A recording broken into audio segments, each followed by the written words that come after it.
and welcome back to the 17th episode of Pre-Race Pulse right here on Racing America. We're so excited to have you tuning back in to get your latest NASCAR news and to talk about the race weekend ahead, which, by the way, it's a big one because we're headed to Daytona for the final race of the regular season for the NASCAR Cup Series, and of course the Xfinity Series is competing as well. It should be a very exciting weekend, but before we preview that, let's get to our latest NASCAR news. Starting in 2026, O'Reilly Auto Parts will become the title sponsor of the NASCAR Xfinity Series, so starting next year, we're going to be calling the Xfinity Series the NASCAR O'Reilly Auto Parts Series, and to be completely honest with you guys, the biggest bummer for me is we're not going to hear the drivers say my car was as fast as Xfinity Internet anymore, so that's a big bummer. Xfinity has been a huge partner to NASCAR over the past so many years. As the Xfinity Series since 2015, they're going to continue partnering with NASCAR in different ways. But for O'Reilly Auto Parts, they've been around in the sport for quite some time, the title sponsor for some of the races we've had across NASCAR's National Series over the past few years. So I'm excited to see them step up and take over the title partnership for the Xfinity Series next season. Speaking of 2026, the schedules for the NASCAR Craftsman Truck Series, the NASCAR O'Reilly Auto Parts Series, and the NASCAR Cup Series are finally out. Let's review the 2026 schedule together, starting with the Cup Series here. The key takeaways I took out of this that were solid news were Chicago returning to the schedule after an over 5-year hiatus.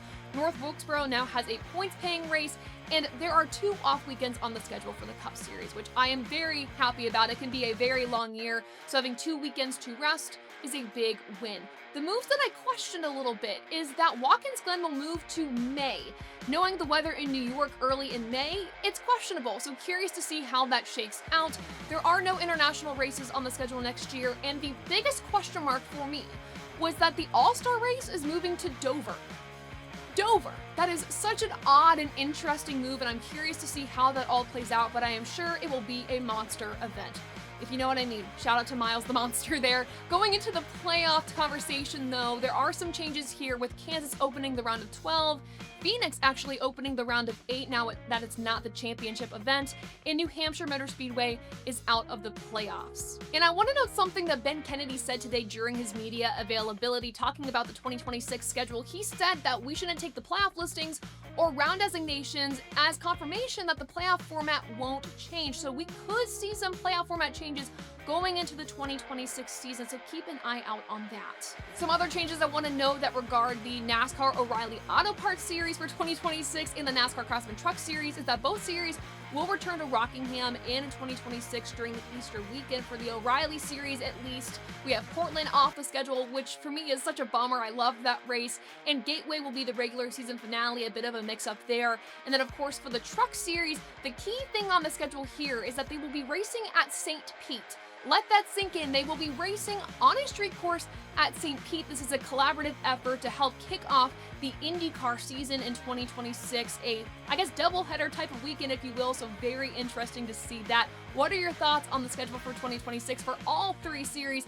Let me know in the comments below. Let's move on to our hot topics heading into the Daytona race, and the key story here is that it's the final race of the regular season for the NASCAR Cup Series, and because Austin Dillon won his way into the playoffs at Richmond, that means there's only 2 spots left to get in on points. Tyler Reddick is pretty good on points right now, and right below him, around that cutoff line, is Alex Bowman plus 60 to the good, and then below him, under that cutoff line, is Chris Buescher minus 60 to the good. Anything can happen, and we've seen surprise winners at Daytona before in the past, and that could be an upset, locking themselves into the playoffs. So it's going to be very interesting to see how this all shakes out, but just keep an eye on those points. The other story here too are drivers making some one-off starts in the Xfinity Series and Cup Series this weekend. Justin Haley going to be piloting the number 11 for college racing in the Xfinity Series, and Raja Karuth going to be in the Xfinity Series this weekend, driving for Jordan Anderson Racing in the number 32.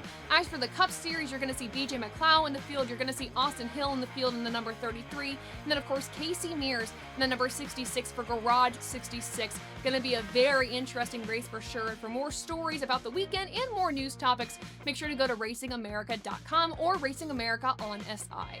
Let's dive into our preview of this race, starting with the track itself. We all know Daytona, the home of racing, the 2.5-mile oval. That's the home to some big wrecks, big moments, and big upsets. We also know it's the home to some pretty interesting weather this time of year, so fingers crossed things hold up.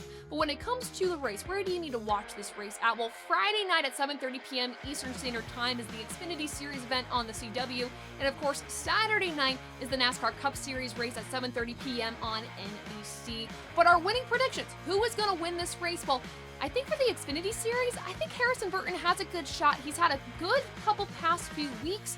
He won this race last year in the Cup Series. Who's to say that that good luck doesn't carry over to his Xfinity Series adventures? And of course, for the Cup Series, I gotta go with Ryan Preece. I think he's able to keep all 4 tires on the track this time, get a victory, and win his way into the playoffs, but we will see. Thank you so much for tuning in today on this episode of Pre-Race Pulse on Racing America. We have new episodes dropping every Thursday at 6 p.m. Eastern Standard Time.